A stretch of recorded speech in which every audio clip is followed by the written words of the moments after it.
All right, now let's get a check on what's playing out in the crypto market. Now we're seeing red on the board again, just like yesterday. Profit taking, moving on with investors, trying to get some profit out before Mr. Market takes it back. And we see Ethereum that's down, BNB.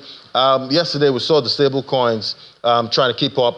Definitely, once you see a complete market downturn, you see the stable coins start to go up, showing that investors are trying to run into some kind of safety.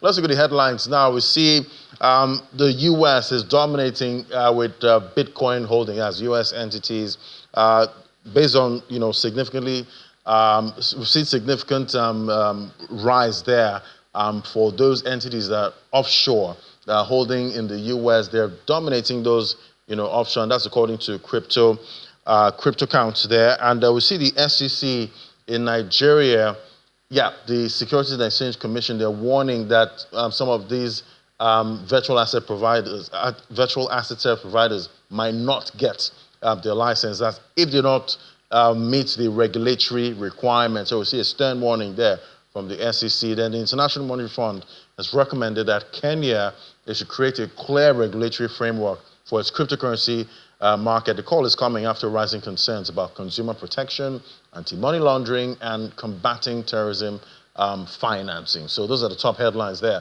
in the crypto market. Well, joining me now is Chimezie Chuta, the founder, Blockchain Nigeria User Group, joining me via Zoom. Great to have you on the show. Happy New Year. Yeah, always a pleasure to join you, Ladi. Right. So happy New Year. Yes, happy 2025. So we're seeing the SEC in Nigeria there talking about if you don't meet the requirements, don't expect to get the license to operate as a virtual asset service provider. What are the potential consequences, for these vast applicants who have already submitted, applications that don't meet the requirements?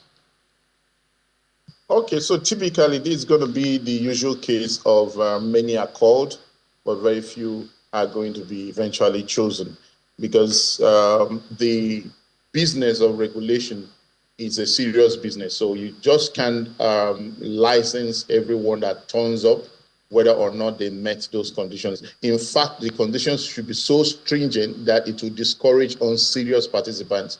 And it's right for SEC to have that strict measures and those policies to make sure that only those who qualify get licensed, because there's so much that involves crypto when it goes in there for mass adoption, and it's not an all-comers affair.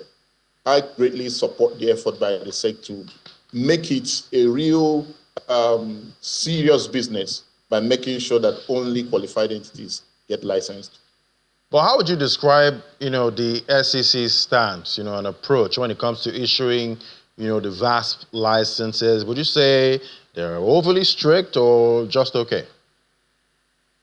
Well, I think it's a little bit strict, and it should be, because when it has to do with protecting the market, protecting the users, and also protecting the industry, then you have to understand that it's imperative that it's strictly, the conditions are strictly adhered to make sure that only the few that meet up those requirements gets eventually licensed. For instance, when you are a custodial service provider and you are not able to meet up the required amount that is expected of you to have as a capitalization, then it doesn't make sense to give you any kind of license, because even in traditional banking system, there are situations where banks are expected to recapitalize from time to time. And banks that cannot meet all those type of conditions are not licensed, or licenses are withdrawn from them. So I'm one of those people who believe that the same strict rules that are being applied in supervision, monitoring, and regulation of the financial services industry should be applied to crypto service providers. I mean, virtual asset service providers are financial institutions too, only that they are dealing with digital assets that are borderless in its character and also transferable to individuals at split seconds. So there are a whole lot of factors. But typically, the regulation and supervision of these businesses should be stricter than that which you can see in traditional financial institutions. All right, so, we've seen the issue with the P2P market, in 2024, and how it was blamed for, some of the issues we've seen in the FX market. What is your outlook for the P2P market in 2025 in Nigeria? Is it something that will just continue, or would it evolve? Well, I think it will continue because P2P really doesn't derive a lot of strength from the regulators itself, because P2P is person to person. So regulation or no regulation, it can still go on. Okay, but where it in any way interacts with the traditional banking institutions, especially where a service provider is allowing users to directly make deposit through their bank accounts or off-ramp their crypto into their bank account, then I think in that area now, regulation will step in more strongly in 2024.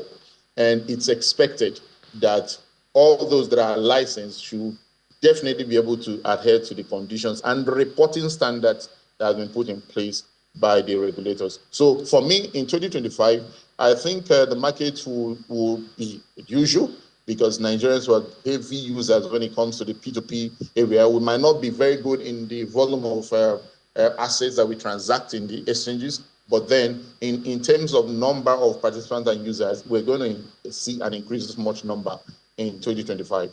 All right, we'll definitely keep watching out for that. Thank you so much, Chimeze Chuta. Always great having your perspective. Yeah, thank you, Ladi. It was a pleasure joining you. All righty then.